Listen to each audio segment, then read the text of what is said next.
ওম শান্তি। আজকের মুরলির তারিখ 17 ডিসেম্বর 2020। প্রাত মুরলি মধুবন।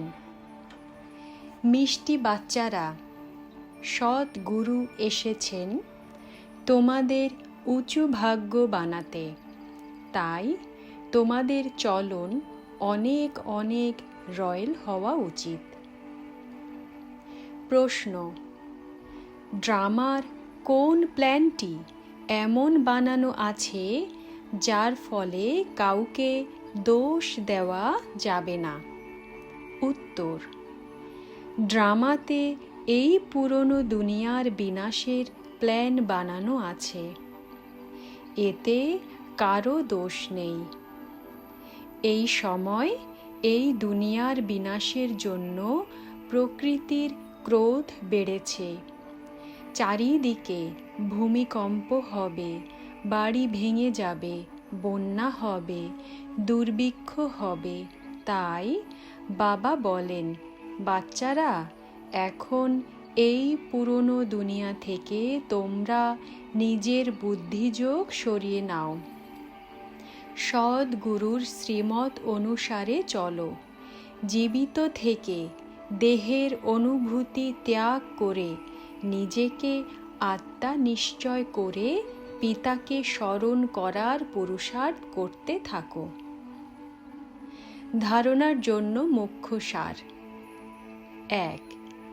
এই দেহের নাম রূপ থেকে নির্লিপ্ত থেকে দেহী অভিমানী হতে হবে। এমন আচরণ করবে না যাতে সদ্গুরুর নিন্দা হয়। 2. মালার দানা হওয়ার জন্য অনেককে নিজের মতন বানানোর সেবা করতে হবে। আন্তরিক খুশিতে থাকতে হবে যে আমরা রাজত্ব প্রাপ্তির জন্যে পড়াশোনা করছি।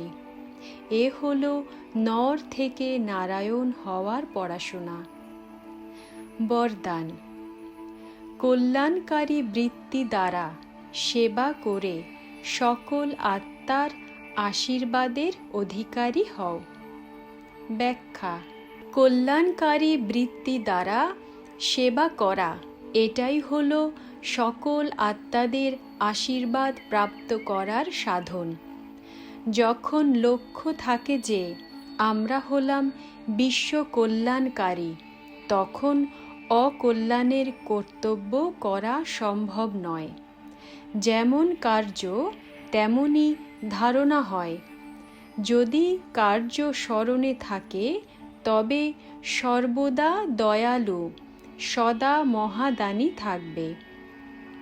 প্রতি কদমে কল্যাণকারী বৃত্তি নিয়ে চলবে। আমিত্ব ভাব আসবে না। নিমিত্ত ভাব স্মরণে থাকবে। এমন সেবাধারীকে সেবা রিটার্নে সকল আত্মাদের আশীর্বাদের অধিকার প্রাপ্ত হয়ে যায়। স্লোগান: সাধনের আকর্ষণ সাধনাকে খণ্ডিত করে দেয়। ওম শান্তি।